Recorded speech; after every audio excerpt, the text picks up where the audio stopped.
நாடாளுமன்ற சட்டமன்ற உறுப்பினர்களே, உள்ளாட்சி மற்றும் கூட்டுறவு அமைப்புகளின் பிரதிநிதிகளே, தோழமை கட்சிகளின் தலைவர்களே, தொண்டர்களே, பொதுமக்களே, வணக்கத்திற்குரிய பெரியோர்களே, என்னை வாழ வைக்கும் தெய்வங்களாகிய தாய்மார்களே,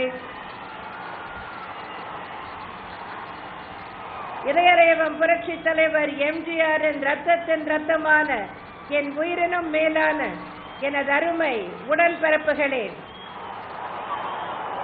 எனது அருமை வாக்காளர் பெருமக்களே, உங்கள் அனைவருக்கும் முதற்கண் எனது அன்பு கலந்த வணக்கத்தை தெரிவித்துக் கொள்கிறேன்.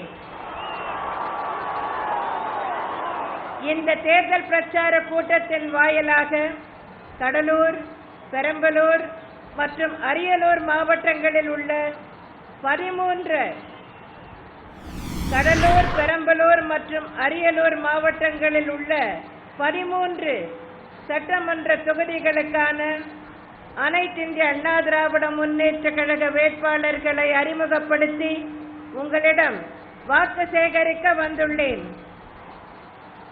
தமிழகம் அமைதி பூங்காவாக மாற வேண்டும். தமிழக மக்கள் எவ்வித அச்ச உணர்வும் இன்றி வாழ வேண்டும். தமிழகம் வளர்ச்சி அடைய வேண்டும். அந்த வளர்ச்சியின் பயனை ஒரு சிலர் மட்டும் பெறாமல், ஒரு குடும்பத்தினர் மட்டும் பெறாமல், ஒட்டுமொத்த தமிழ்நாட்டு மக்களும் பயனடைய வேண்டும். ஏழை எளியவர்களின் வாழ்வில் வசந்தம் வீசிட வேண்டும். ஏழைகள் தங்கள் சொந்த கால்களிலேயே நிற்க திறன் பெற்றிட வேண்டும். அதுவரை அவர்களுக்கு தேவையான உதவிகளை அரசு அளித்திட வேண்டும் என்னும் காரணங்களுக்காக தமிழகத்திலே ஆட்சி மாற்றத்தை ஏற்படுத்தி எனது தலைமையிலான அனைத்திந்திய அண்ணா திராவிட முன்னேற்ற கழக அரசு அமைய நீங்கள் 2011 வாக்களித்தீர்கள். நீங்கள் ஏற்படுத்திய மாற்றத்தால் உங்கள் வாழ்வு ஏற்றம் பெற்றது. தமிழகம் வளர்ச்சி பாதையில் விரைந்துள்ளது. இந்த வளர்ச்சியும் தமிழர்கள் வாழ்வில் ஏற்பட்டுள்ள மலர்ச்சியும் தொடர்ந்து நிலைத்திட எனது தலைமையிலான அனைத்திந்திய அண்ணா திராவிட முன்னேற்ற கழகத்தின் நல்லாட்சி தொடர வேண்டும். எனவே வருகிற மே 16ஆம் தேதி நடைபெற உள்ள சட்டமன்ற பொது தேர்தலிலும் அனைத்திந்திய அண்ணா திராவிட முன்னேற்ற கழகம் மற்றும் தோழமை கட்சி வேட்பாளர்களை அதிக வாக்குகள் வித்தியாசத்தில் நீங்கள் வெற்றி பெற செய்ய வேண்டும் என்று உங்களை எல்லாம் அன்புடன் கேட்டுக்கொள்ளவே இன்று இங்கே உங்களை சந்திக்க வந்திருக்கிறேன். கடந்த 5 ஆண்டுகளில் ஏழை எளியோர் ஏற்றம் பெறும் வகையிலான எண்ணிலடங்காத திட்டங்களை எனது தலைமையிலான அரசு நிறைவேற்றியுள்ளது. அனைத்து குடும்ப அட்டைதாரர்களுக்கும் விலையில்லா அரிசி வழங்கும் திட்டம், மிக குறைந்த விலையில் பருப்பு வகைகள், சமையல் எண்ணெய் வழங்கும் திட்டம், தாலிக்கு தங்கத்துடன் கூடிய 50,000 ரூபாய் வரையிலான திருமண உதவி திட்டம், 12,000 ரூபாய் மகப்பேறு நிதி உதவி திட்டம், விலையில்லா கறவை பசுக்கள் மற்றும் வெள்ளாடுகள் வழங்கும் திட்டம், விலையில்லா மிக்சி கிரைண்டர் மற்றும் மின்விசிறி வழங்கும் திட்டம், பசுமை வீடுகள் திட்டம், 1000 ரூபாய் முதியோர் உதவித்தொகை வழங்கும் திட்டம், இவையெல்லாம் நான் அளித்திருந்த தேர்தல் வாக்குறுதிகளின்படி செயல்படுத்தப்பட்ட திட்டங்கள். நான் சொன்னதை செய்தேன். ஆனால் அதற்கும் மேலாக சொல்லாத பலவற்றையும் செய்தேன். அவ்வாறு நான் அறிவிக்காத, நீங்களே எதிர்பார்க்காத பல திட்டங்களில் சிலவற்றை குறிப்பிடுகிறேன். பண்ணை பசுமை நுகர்வோர் கடைகள் மூலம் மலிவு விலையில் காய்கறிகள் வழங்கும் திட்டம், அம்மா உணவகங்கள், அம்மா குடிநீர், அம்மா உப்பு, அம்மா மருந்தகங்கள், குறைந்த விலையில் அரசு கேபிள் டிவி இணைப்பு என ஏழை எளியோருக்கான பல்வேறு நலத்திட்டங்கள் உங்கள் அன்பு சகோதரியின் அரசால் செயல்படுத்தப்பட்டு வருகின்றன. என் அன்பார்ந்த பொதுமக்களே, மக்களால் நான், மக்களுக்காகவே நான், உங்களால் நான், உங்களுக்காகவே நான் என்ற அடிப்படையில் தான் எனது பொது வாழ்வு அமைந்துள்ளது. சொன்னதை செய்வேன், செய்வதைத்தான் சொல்வேன் என்று ஏற்கனவே நான் சொன்னதுண்டு. ஆனால் இப்போது நான் சொல்லாததையும் செய்திருக்கிறேன் என்பதை உங்களுக்கு சுட்டிக்காட்ட விரும்புகிறேன். இப்பொழுது நான் குறிப்பிட்ட திட்டங்கள் எல்லாம் நீங்களே எண்ணி பார்க்காதவை, எதிர்பார்க்காதவை. ஒரு தாய்க்குத்தான் தன் பிள்ளைகளுக்கு என்ன தேவை என்பது தெரியும். அதுபோல வருங்காலங்களிலும் உங்களுக்கு என்ன தேவை என்பது எனக்கு தெரியும்.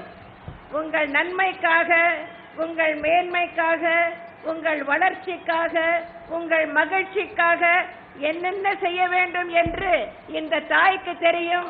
அதை நிச்சயம் செய்வேன். இந்த கடந்த 5 ஆண்டுகளில் செய்த திட்டங்களை விட இன்னும் அதிகமான நல்ல திட்டங்களை உங்களுக்காக செயல்படுத்துவேன் என்ற வாக்குறுதியை இந்த நேரத்தில் உங்களுக்கு அளிக்கிறேன். சமூக பாதுகாப்பு திட்டங்களை செயல்படுத்துவதுடன் மக்களின் கல்வி, உடல் நலம் போன்றவற்றிலும் எனது தலைமையிலான அரசு மிகுந்த கவனம் செலுத்தி வருகிறது. விவசாயம் மேம்பாடடைய எனது அரசு பல நடவடிக்கைகளை எடுத்துள்ளது. தமிழகத்தில் 2ஆம் பசுமை புரட்சியை ஏற்படுத்தி அதன் மூலம் விவசாய உற்பத்தி அதிகரித்து விவசாயிகளின் வருவாய் அதிகரிப்பதற்கான பல்வேறு நடவடிக்கைகளை எனது தலைமையிலான அரசு எடுத்துள்ளது. சாகுபடி பரப்பை அதிகரித்தல், விவசாயத்தில் புதிய உத்திகளை கையாளுதல், தரமான விதைகள், இதர இடுபொருட்கள் வழங்குதல் என பல்வேறு நடவடிக்கைகள் எடுத்ததன் காரணமாக உணவு தானிய உற்பத்தியில் ஒவ்வொரு ஆண்டும் புதிய சாதனைகளை நாம் படைத்து வருகிறோம். உரங்கள் மற்றும் வேளாண் கருவிகளுக்கு மதிப்பு கூட்டு வரியிலிருந்து விலக்கு அளிக்கப்பட்டுள்ளது. உரங்கள் தட்டுப்பாடின்றி கிடைப்பதற்கு வழிவகை செய்யும் வகையில் உரங்கள் வாங்கி விற்பனை செய்ய ஏதுவாக டான்ஃபெட் நிறுவனத்திற்கு வட்டியில்லா முன்பணம் வழங்கப்பட்டுள்ளது. குறைந்த அளவு தண்ணீரில் அதிக மகசூல் பெறும் வகையில் நுண்ணீர் பாசனத்திற்கு சிறு குறு விவசாயிகளுக்கு 100% மானியம், இதர விவசாயிகளுக்கு 75% மானியம் வழங்கப்பட்டுள்ளது. வேளாண் எந்திரங்கள் மானிய விலையில் விவசாயிகளுக்கு வழங்கப்படுவதுடன் எந்திரங்கள் மற்றும் கருவிகளை பராமரித்து கையாள விவசாயிகளுக்கு பயிற்சிகள் அளிக்கப்பட்டு வருகின்றன. வேளாண் எந்திரங்கள் வாடகைக்கு வழங்கும் மற்றும் எந்திரங்கள் பழுது பார்க்கும் சேவை மையங்கள் அமைக்கப்பட்டுள்ளன. இத்தகைய பல்வேறு நடவடிக்கைகளால் தான் கடந்த மைனாரிட்டி திமுக ஆட்சியில், அதாவது 2010-11ஆம் ஆண்டில் உணவு தானிய உற்பத்தி 75.95 லட்சம் மெட்ரிக் டன் தான் என்ற நிலையில் 2014-15ஆம் ஆண்டில் எனது ஆட்சியில் இது 1,27,95,000 மெட்ரிக் டன் என அதிகரித்துள்ளது. அதாவது உணவு தானிய உற்பத்தி 68.46% அதிகரித்துள்ளது.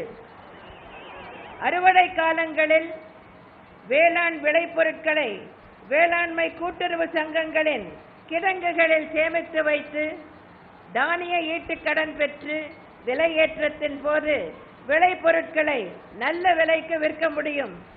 இதன் அடிப்படையில் தமிழகத்தில் கடந்த 5 ஆண்டுகளில் எனது ஆட்சியில் 3492 புதிய கிடங்குகள் கட்டப்பட்டுள்ளன. நெய்வேலி அரிசி ஆலையை நவீனப்படுத்தும் பணிகள் நடைபெற்று வருகின்றன. மீன் வளத்திற்கு எனது ஆட்சியில் அதிக முக்கியத்துவம் கொடுக்கப்பட்டுள்ளது. மீன் வளத்தை மேம்படுத்தவும் மீன்வளத்துறையை நவீனப்படுத்துவதற்கும் நவீன தொழில்நுட்பங்களை அறிமுகப்படுத்தி அதன் மூலம் மீனவர்களின் வருவாய் மேம்பாடடைய செய்வதற்கும் பல்வேறு நடவடிக்கைகளை எனது தலைமையிலான அரசு எடுத்து வருகிறது.